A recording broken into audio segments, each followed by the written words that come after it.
кыргызмын улуу, кыргыз бойдон келет калгым.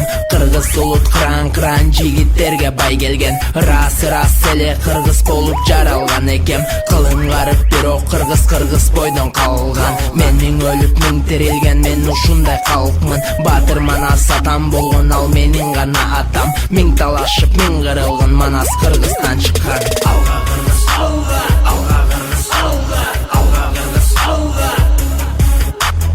Алга кыргыз, алга, алга кыргыз, алга.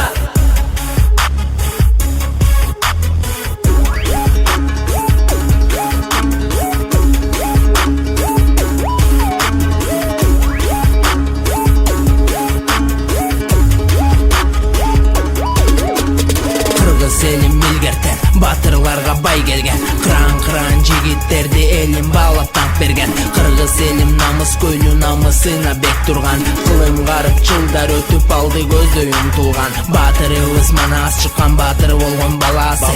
Арасынан кыргызымдын чыккан тайлак батыры. Аргай жеринен, жеримден ар ким жети жагынан. Чыккан байтик батырыбыз, Курманбегибиз шадан. Чыккан экен батырыбыз, атакер табылды. Кран күчтүү болгон экен, балбай деген батырым. Кожоңкулдай күчтүү балбаныбыз чыккан Кыргызда. Батыр энелерим болгон курман жандатка Эне батыр жаңыл мырза менен чыккан кыз сайкал. Айта берсе кечти көңгүс, азыр деле көп алар. Ошондуктан улуу элиме эч бириң тең элгиз. Ташка тамга баскан кыргыз тарых беттен чийилгиз. Алга кыргыз, алга, алга кыргыз, алга, алга кыргыз, алга.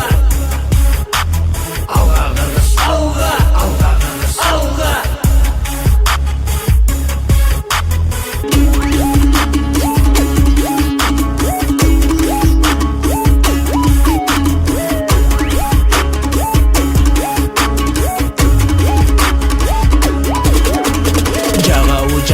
Сага улутум болсо кыргыз, мен кыргызмын жакшы көргөн беш бармак менен кырмыз. Күндөп түндөп манас айткан укмуш черкен комузду. Гүлүк атты мендей чапкын көрдүң бир жер кооздугун. Мен кыргызмын, ала толук ак калпак баса кийген. Бийик койгон өз тилимде өз элиме ийилген. Кыргыз деген улутум менин кырылгыс эч качан. Мага каршы чыкпас эле миң душманымды кырган. Кран жигиттерим менин эр жүрөк келген. Мен кыргызмын, намыс көйлү, намысыма бек келген. Болгон өтө конок бейил, мейман тоскон илгертен. Кылам дегенимди кылган, улут болом билбесең. Кыргызымдан өнөр чыккан, миң тарапка тараган. Өнөрлөрүн өргө чапкан жазуучу акындардан. Бүгүн мына Кадамжайдын патриот мекенчил жаштары Кыргызстандын 25 жылдык эгемендүүлүгүнө карата Желек Кою Аземини өткөрдүбүз. Өнүгүп өсүп, желегибиз ар дайым желбиреп, ар дайым мекенибизде тынчтык, амандык болсун. Кыргызстаныбыз өнүгүп өсө берсин.